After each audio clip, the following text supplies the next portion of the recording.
Amém, queridos irmãos, chegamos à quinta-feira, primeira semana de um novo volume do Alimento Diário intitulado O Enviado de Deus.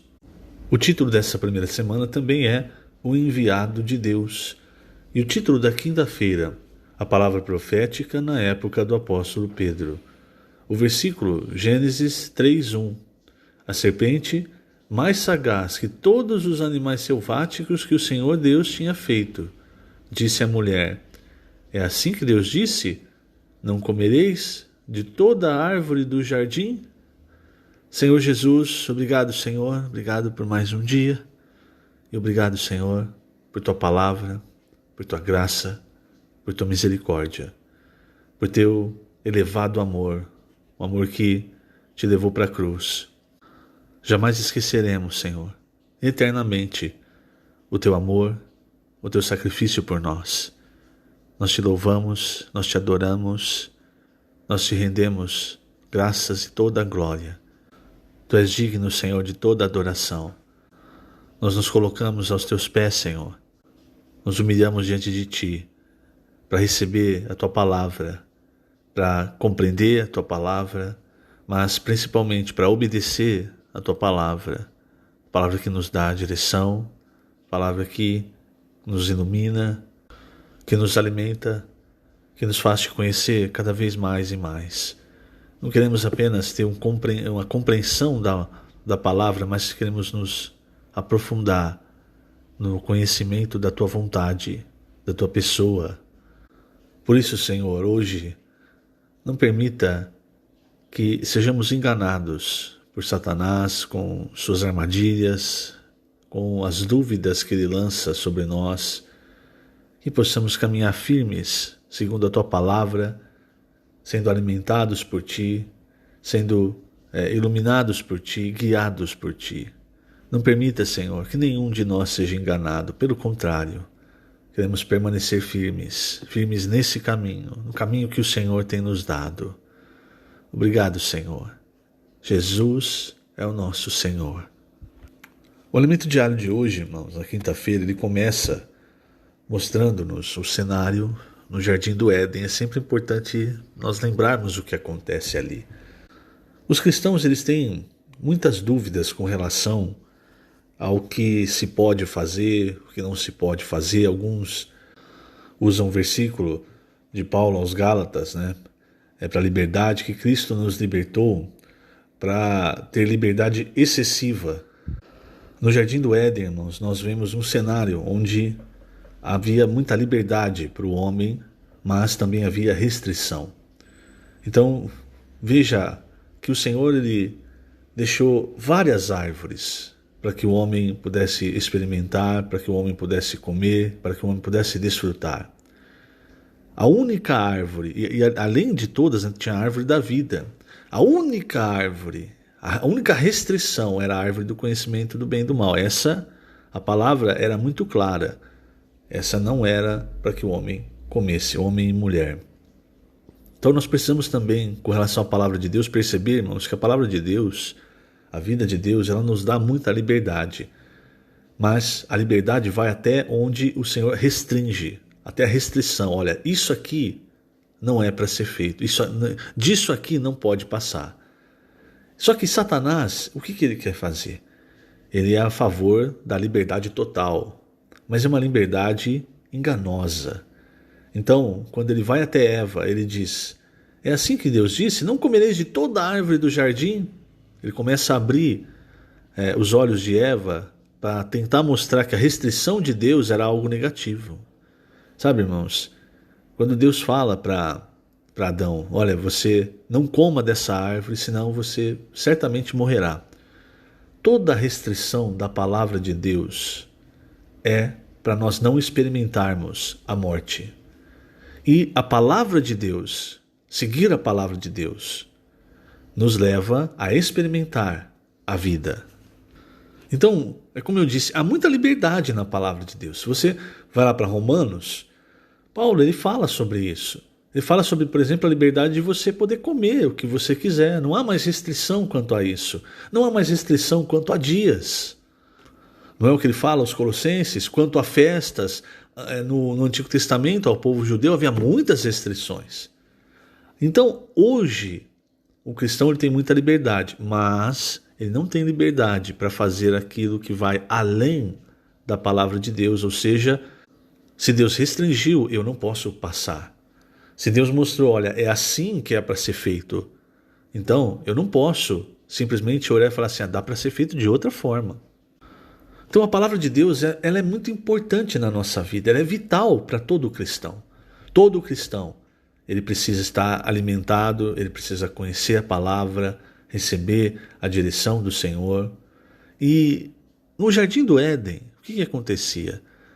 Quando o homem se encontrava com Deus, quando Deus falava com o homem, isso alimentava a alma humana, o espírito humano. Então o homem tinha prazer, o homem podia se conectar com Deus, isso eu estou falando antes da queda, não é? E onde então Satanás veio trabalhar? Na questão da palavra. Ele entra em cena em Gênesis 3, ele foca a mulher e ele coloca dúvida na palavra de Deus. Agora, veja, irmãos, talvez vocês não tenham notado isso, não é? Mas percebam o seguinte, por que nós falamos da palavra profética? O que é a palavra profética? Então, essa semana fica bem claro que é a palavra dada por Deus para aquele que ele escolhe para falar. Isso nós vemos no Antigo Testamento, isso nós vemos no Novo Testamento. Então, vamos falar um pouco mais sobre isso quando, na segunda parte, no segundo ponto dessa quinta-feira, nós entrarmos no apóstolo Pedro. Agora, note o seguinte, o foco de Satanás é Eva. Lá para Timóteo, Paulo, ele diz que Adão não foi enganado. Quem foi enganada foi Eva. Agora note essa sequência. Nós sabemos, no capítulo 2 de Gênesis, nós sabemos que o homem foi criado primeiro. Então, o homem foi colocado no jardim. E a ordem para não comer da árvore do conhecimento do bem e do mal foi dada para o homem, para Adão. Eva ainda não havia sido criada. Foi só depois que Eva, se você olhar pela sequência que a Bíblia nos apresenta, só depois dessa ordem Eva foi criada, o que significa que quem repassou isso para Eva provavelmente foi Adão. Eu não excluo, lógico, irmãos, que o próprio Deus tenha repetido para ambos essa ordem. Mas a questão é, Adão, pelo menos nós vemos isso no texto bíblico, recebe essa ordem direto de Deus. Ele estava mais próximo, ele estava recebendo essa palavra direto de Deus. É muito provável, irmãos, que Satanás tenha percebido isso e tenha encontrado em Eva alguém que estava mais distante da palavra de Deus, que talvez tivesse recebido a palavra de outro e não tinha tanta certeza a respeito dessa palavra. Então ele vai a Eva e ele joga os seus dardos inflamados. O que eu quero dizer com isso? Por que nós precisamos sempre estar próximos à palavra de Deus, ouvindo o que o Senhor está falando, lógico, lendo a Bíblia e ouvindo a palavra profética? Por quê? Se você fica longe, se você ouve as coisas, como o pessoal diz, de orelhada, sabe? Você ouve uma frase aqui, ouve outra frase ali, mas não está por dentro, não está recebendo da fonte. É muito provável que Satanás encontre brechas para semear a dúvida no seu coração, na sua mente. Assim como ele fez com Eva. E veja, isso o apóstolo Paulo lá, ele fala a mesma coisa para os coríntios. Quando você lê 1 Coríntios, você vê a situação caótica que a igreja em Corinto se encontrava. Então, e a razão disso, depois de 2 Coríntios, fica exposta. É que muitos ali não estavam levando em consideração a orientação, a palavra do apóstolo Paulo. Muitos, inclusive, nem consideravam o apóstolo Paulo como apóstolo. Essa é uma grande brecha para que Satanás entre, semeie a dúvida, cause divisão, morte, entre outras coisas. Então, quando ele fala para Eva, ele sabia o que ele estava fazendo. Ele pegou alguém que não estava claro, certo, preciso, bem fundamentado com respeito à ordem e à importância da ordem de Deus. Tanto é que a resposta de Eva é interessante, porque ela fala assim: do fruto das árvores do jardim podemos comer, mas do fruto da árvore que está no meio do jardim, disse Deus, dele não comereis, nem tocareis nele para que não morrais. Tem duas coisas aqui que não são precisas. Primeiro, a árvore central no jardim não é a árvore do conhecimento do bem e do mal. Era a árvore da vida, o que significa que Eva não tinha entendido ou não tinha dado a atenção devida ao que é central, que era a árvore da vida. Tanto é que eles ainda não haviam comido da árvore da vida, nem ela nem Adão. Talvez essa falha tenha sido mais de Adão, mas você percebe o que eu estou querendo dizer? Segundo, ela acrescenta coisas. Então, o que o Senhor falou em Gênesis 2? Muito bem, vamos lá, vamos para a palavra que o Senhor falou. No versículo 9, ele diz assim: do solo fez o Senhor Deus brotar toda a sorte de árvores agradáveis à vista e boas para alimento, e também a árvore da vida no meio do jardim. Percebeu? Qual é a árvore que está no meio? A visão de Deus é a árvore da vida, ela está no meio do jardim, ela é central. E aí ele cita a árvore do conhecimento do bem e do mal. Veja, quando Eva vai falar, ela fala o quê? A árvore que está no meio do jardim não é para comer. Você percebeu? E o que o Senhor fala para Adão? Versículo 17. Mas da árvore do conhecimento do bem e do mal não comerás, porque no dia em que dela comeres, certamente morrerás. Quando ela fala para a serpente, ela diz o quê? Dele não comereis, nem tocareis, para que não morrais. Então veja, ela acrescenta coisas na palavra de Deus. Hoje, irmãos, é assim que Satanás ele consegue nos enganar. Quando ele tentou o Senhor Jesus, ele encontrou alguém cheio da palavra. E alguém que sabia exatamente o centro das coisas, o que era importante, o que era segundo plano. Entende? Por quê? O Senhor Jesus estava com fome, 40 dias sem comer. Então a comida é importante, mas quando ela é apresentada à frente de Deus, olha o que Satanás fala: você pode pedir para essas pedras serem transformadas em pães. Aí o que o Senhor falou? Nem só de pão viverá o homem, mas de toda palavra que procede da boca de Deus. Ele coloca o quê? O que é central no centro. Nós muitas vezes caímos nessa tentação, na tentação da subsistência, tirando o que é central, que é a palavra de Deus, e colocando o que é secundário, que é a subsistência. Então você percebe, ali o Senhor não estava só cheio da palavra, mas ele sabia exatamente o que era central. E isso é importante também para nós, irmãos, nós entendemos, porque é aí que entra a função da palavra profética, é nós não nos desviarmos do que é central. Então, por exemplo, quando o Senhor veio em carne, o Senhor, nós vimos a semana passada, vimos um pouco essa semana, o Senhor, ele vem com uma comissão muito clara, e quando ele fala a palavra, você vê em João 5 e você vê em João 6, ele diz: eu não busco a minha glória, eu busco a glória do Pai. Eu não falo a minha palavra, o Pai que está em mim, ele fala. Eu não faço a minha obra. Você percebe, irmãos? Então o Senhor vem como sendo o próprio Deus, mas vem como um servo para nos mostrar o caminho. E quando ele fala, irmãos, ele falava a palavra profética. Porque você talvez entenda a palavra profética, e aí é Satanás desviando você do centro, como a palavra de um homem. Mas o principal homem que falou a palavra profética foi o próprio Senhor Jesus. É a palavra de Deus que dá a direção. Só que enquanto ele falava, ele teve muita oposição. Porque quando ele falava, irmãos, a palavra que ele falava tocava em coisas que para outras pessoas eram centrais, principalmente para os religiosos da época, os sacerdotes, os fariseus. Então o medo dessas pessoas era, se o povo crê nesse homem, nós vamos perder a nossa posição, nós vamos perder os nossos privilégios. Veja, a palavra de Deus vem para colocar no centro o que é central. E o central ali você precisa crer no enviado de Deus, o Senhor Jesus. O que essas pessoas fizeram? Elas fizeram oposição ao Senhor Jesus, porque elas não queriam que aquilo que era central para elas, que era a posição, os benefícios, as regalias, fossem tiradas delas.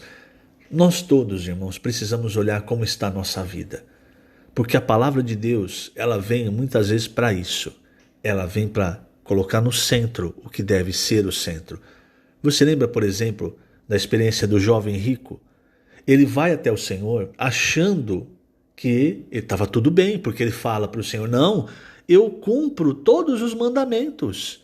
É como se ele dissesse, eu sou bom. Até na resposta do Senhor, porque ele chama o Senhor de bom mestre, o Senhor responde, por que você está me chamando de bom? Bom é só Deus. Na resposta do Senhor, o Senhor já estava querendo tirar essa arrogância dele de achar que ele era bom porque cumpria todos os mandamentos. E aí o Senhor tocou no âmago. Falou assim, você quer vir, você quer me seguir? Você quer fazer a obra de Deus? Então, você precisa tirar aquilo que está no centro. E você sabe o que está no centro? O seu apego às riquezas. A segurança que as riquezas te dão. Vai, vende tudo, dá aos pobres e aí você pode me seguir. Ele não conseguiu. Por quê? Porque o que era central para ele eram as riquezas. E isso, cada um de nós, irmãos, nós vamos trocando muitas vezes o que é o centro, que é a vontade de Deus, o plano de Deus na nossa vida, a palavra de Deus, por outras coisas. Talvez coisas legítimas como trabalho, família, não estou nem falando de pecado. Mas nunca se esqueça, o que é central tem que ficar no centro e não na periferia, não ao redor, não orbitando ao redor. Você faz a justiça e as demais coisas são acrescentadas. Não é ao contrário, não é que primeiro as coisas precisam ser acrescentadas para depois você fazer a justiça, cumprir a justiça de Deus, entende? E aí, irmãos, veja a experiência do apóstolo Pedro. Muitos não entendem essa questão da palavra profética porque miram no homem. O Senhor Jesus tinha, eu repito, o Senhor Jesus tinha diversos discípulos, mas em determinado momento ele foi lá e escolheu 12. Se você estivesse lá, fosse um dos discípulos, você também questionaria a escolha de Deus? Ele escolheu 12. Em determinados momentos, mesmo com os 12, o Senhor levava Pedro, João e Tiago. Se você fosse um dos 12, você já passou da primeira classificação. Não é mais um dos vários discípulos, agora você é um dos 12. Aí você vê o Senhor subindo com Pedro, Tiago e João. Você questionaria a escolha do Senhor? Essa é a questão. A questão é quem escolhe é o Senhor. E mesmo entre esses três, chega um momento que o Senhor é muito claro. Ele dá as chaves do reino dos céus para Pedro. Não foi para Tiago, não foi para João. E ali, quando nós vemos o começo da obra em Atos, quem detinha a palavra profética, talvez seja até uma forma errada de falar, né? Detinha, mas isso é para entendimento, era o apóstolo Pedro. Então, por exemplo, quando o anjo chega até Cornélio, o que o anjo diz para Cornélio em Atos 10?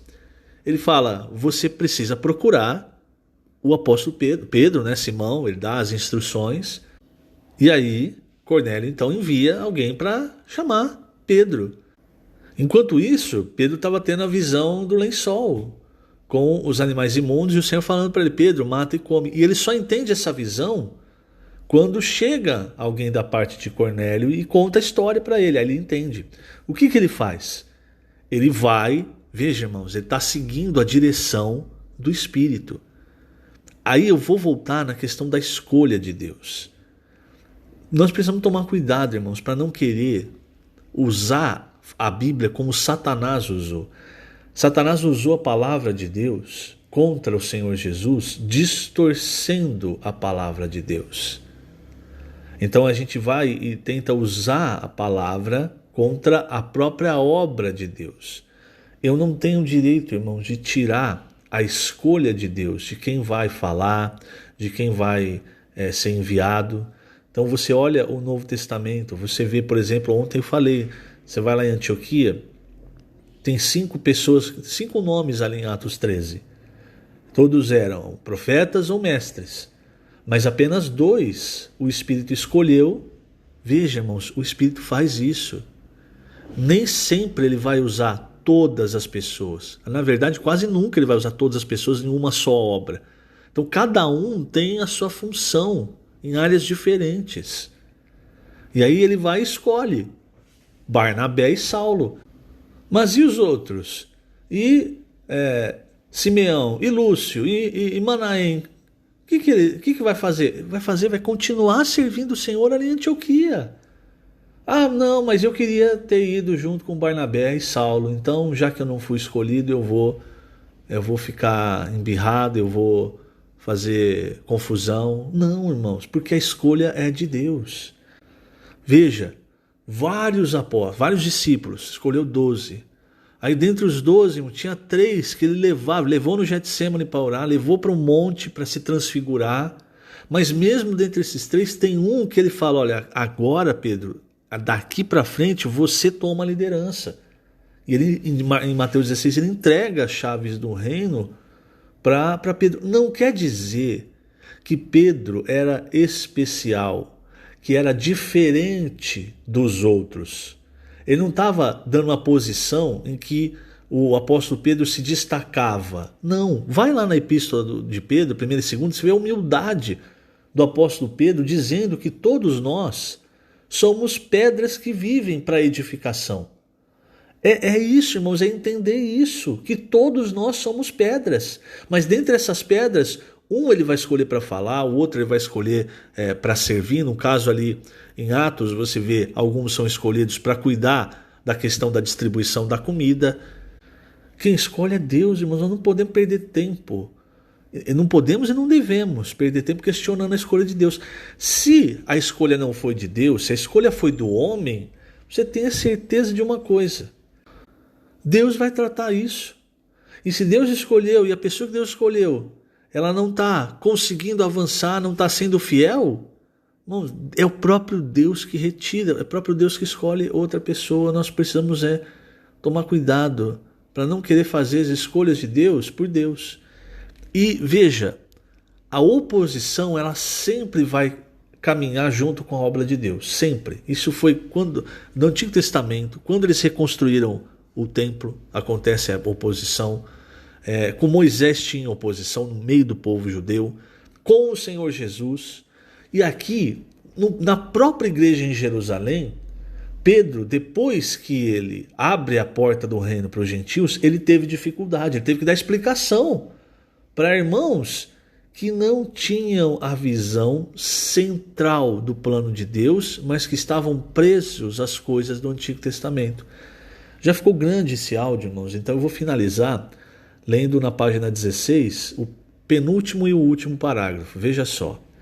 Após introduzir os gentios no corpo de Cristo, Pedro voltou para Jerusalém e chegou ao conhecimento dos apóstolos e dos irmãos que estavam na Judéia que os gentios também haviam recebido a palavra de Deus. Houve oposição por parte de alguns na igreja, e os que eram da circuncisão repreenderam Pedro, dizendo: entraste em casa de homens incircuncisos e comeste com eles. Isso está lá em Atos 11, irmãos. Esse aqui é o versículo 3. Deus deu a palavra a Pedro. A palavra profética saiu de sua boca, e mesmo assim o censuraram. Ele então precisou fazer-lhes uma exposição, explicando tudo o que acontecera. Ao ouvir a explicação de Pedro, apaziguaram-se e glorificaram a Deus, pois entenderam que Deus concedera também aos gentios o arrependimento para a vida. Eles assim foram convencidos de que essa era uma obra do Espírito Santo. Mas a semente da oposição ao trabalho de Deus permaneceu na igreja em Jerusalém. Quanto a nós, porém, apeguemo-nos à palavra profética, à obra que o Espírito Santo tem para os tempos finais. Quer dizer, irmãos, não perca tempo questionando a escolha de Deus. É só perder tempo. É como o próprio Senhor falou para o apóstolo Paulo, quando era ainda Saulo de Tarso. Ele achava que ele estava fazendo a obra de Deus, mas ele estava em oposição à obra de Deus. O que o Senhor falou para ele? Dura coisa, isso é Atos 26,14. Dura coisa é recalcitrares contra os aguilhões. Se você quer uma expressão do nosso tempo, dura coisa é dar murro em ponta de faca. Entende? Recalcitrares contra os aguilhões, é isso. Então, cuidado, irmãos, para a gente não estar fazendo a mesma coisa. Versículo 19 de Atos 26. Pelo que, ó rei Agripa, não fui desobediente à visão celestial. Sabe o que é isso? É alguém que sabia o centro da vontade de Deus e não saiu do centro da vontade de Deus, embora houvesse muita oposição. Nós também, irmãos, nós temos essa, graças ao Senhor, hoje a palavra profética que nos ajuda a ver o centro, a não perder tempo com coisas que não são centrais. Vamos dar glória a Deus, irmãos, e seguir a palavra, porque, com certeza, como nós vemos em 2 Pedro 1, 19 e 20, é essa palavra que é a luz nessas trevas que vai nos conduzir até o reino. Que o Senhor te abençoe grandemente nesse dia. Lembrando, estamos colocando essas gravações no canal do YouTube da Igreja em Ribeirão Preto. Jesus é o Senhor.